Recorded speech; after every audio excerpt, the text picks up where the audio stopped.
বিজয়ের মাস ডিসেম্বরের ১১তম দিন আজ।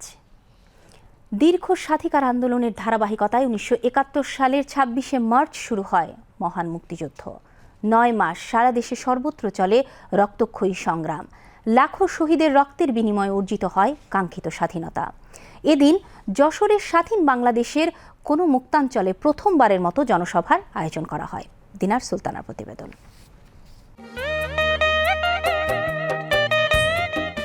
১১ই ডিসেম্বর ১৯৭১ বাঙালি জাতির জন্য একটি স্মরণীয় দিন। পাক হানাদার বাহিনীকে পরাস্ত করে এদিন যশোরের টাউন হল ময়দানে প্রথমবারের মতো একটি জনসভা অনুষ্ঠিত হয়, যা ছিল স্বাধীনতার আনন্দ ও আত্মবিশ্বাসের প্রকাশ। সেই জনসভায় মুজিবনগর সরকারের প্রধানমন্ত্রী তাজউদ্দিন আহমেদ যুদ্ধবিধ্বস্ত বাংলাদেশকে নতুনভাবে গড়ে তোলার আহ্বান জানান। ওয়াশিংটন পোস্ট, লন্ডনের ডেইলি টেলিগ্রাফ ও নিউ ইয়র্ক টাইমস পত্রিকা সহ বহু বিদেশি সাংবাদিকরা জনসভায় উপস্থিত ছিলেন।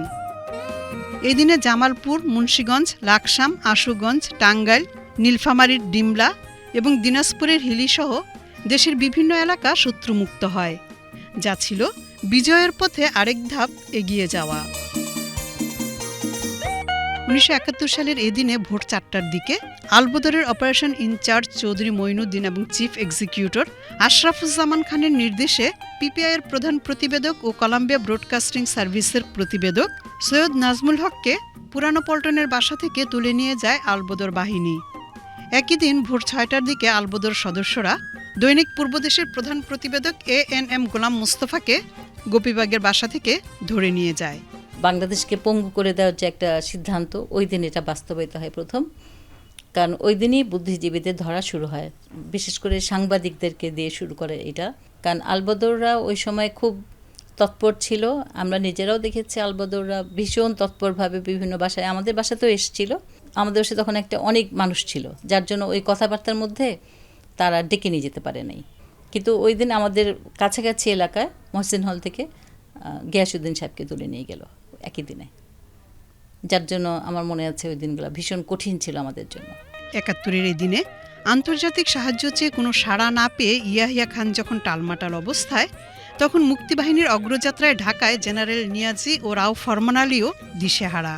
ইউনাইটেড নেশনস প্রায় ৩০০র মতো বিদেশিদেরকে তুলে নিয়ে যায়।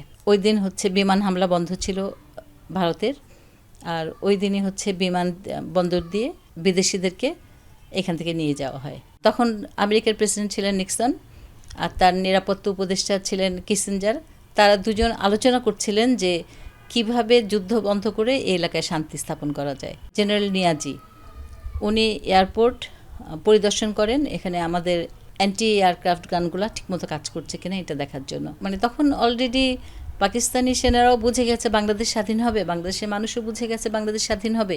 ওই দিন থেকে একদম অবিরত কারফিউ জারি করা হয়। ৭১-এর ১১ ডিসেম্বর ছিল মুক্তিযুদ্ধের চূড়ান্ত বিজয়ের ঠিক আগের একটি সন্ধিক্ষণ, যেখানে মুক্তাঞ্চলে জনগণের উচ্ছ্বাস এবং হানাদার বাহিনীর উপর চাপ বৃদ্ধি পাচ্ছিল। দিনার সুলতানা, বিটিভি নিউজ।